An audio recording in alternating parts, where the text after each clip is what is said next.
Right Now is a two-day creative writing conference organised by postgraduate students at the University of Strathclyde and aimed at those who are interested in developing their writing skills.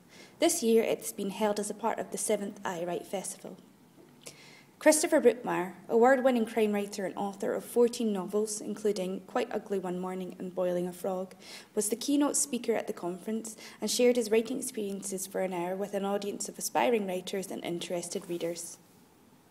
Just going to kind of pass on a bit of experience and talk about the process of becoming a writer and the inspiration for various books. In essence, I'm going to answer the question that we all hate getting asked, which is where do you get your ideas from?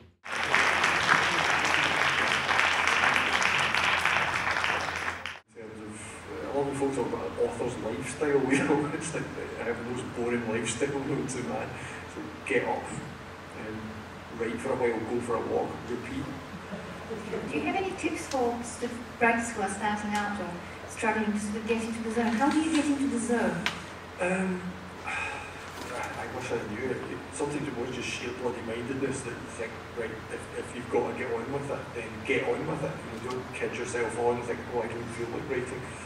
Sometimes you have to kind of force yourself to do it and see what comes out. And even if you've spent sort of the first hour grinding gears and writing something that's not particularly worth reading, you find once the engine's ticking over, you know, as the day goes on, it might be better. I certainly find that certain times of the day will be more productive than others. First thing in the morning seems to get harder and harder because it's almost like you have to flush out certain things from your head and just concentrate more and more on what you want to be concentrating on. I've never been one for burning the midnight oil, though I can't wait past a certain time of day. I realise that once I reach a certain time of day, even if I know where the story's going, the most constructive thing to do is try and come back to it when I'm feeling a bit brighter, because I'll make more of an idea at that point.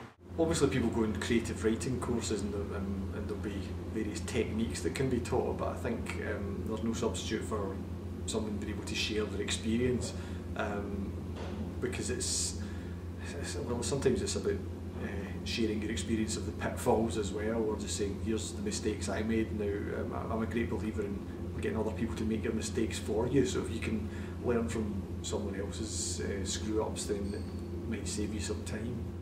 You have to be prepared to give a bit of yourself, you know, to expose a bit of yourself. It's one of the reasons a lot of writers can be a bit prickly and sensitive to reviews and things, because they feel that you have to take a big bit of yourself and put it out there, you know, at the mercy of the public. But you can't really get very far if you don't. You know, you have to take elements of yourself and put them out there, and people frequently make wrong assumptions about what elements of yourself are in a book. I want to connect with the largest number of readers possible, and not just from a financial point of view, but from the fact that if you want to write something that communicates to more people, then clearly it's struck a chord with a wider readership. I'm always quite precious about whatever's been most recently written. I'm not someone who always says that the book I've just finished is the best. There's a few occasions I've said, oh, I've just finished this book and it's the best thing I've written. People say, I bet you say that every book, but it's not true. You know,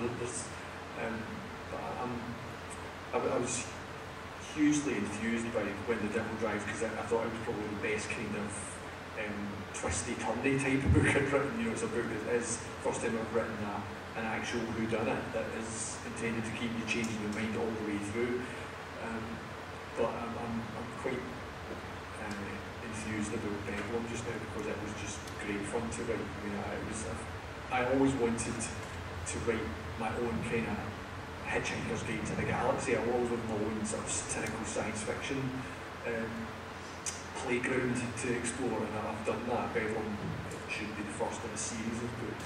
I think you have to be excited by your own work, you know, otherwise no one else is going to be excited by it.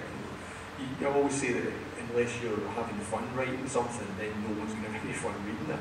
And by fun, it doesn't necessarily mean that it has to be light in tone. I just mean, it's like if you're not excited to be doing it, even if it's really gruesome, or it's something that you're writing, something that's you're aiming for it to be very affecting, then you know yourself. it's your own passion that you're trying to put on the page. And so that's why I'd hate to be in a position of going through the motions of writing a book that reminded me of a previous book I'd written.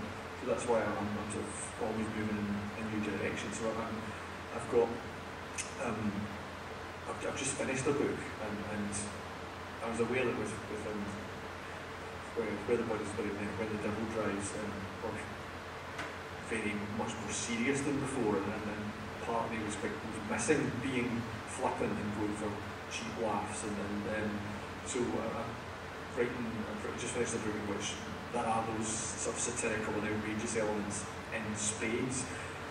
Probably the most strange, bizarre, and definitely the most imaginative novel I've ever written. And so it's called Bedlam, and it will be out early 2013. So there'll be like 2 in the space of about 6-7 months.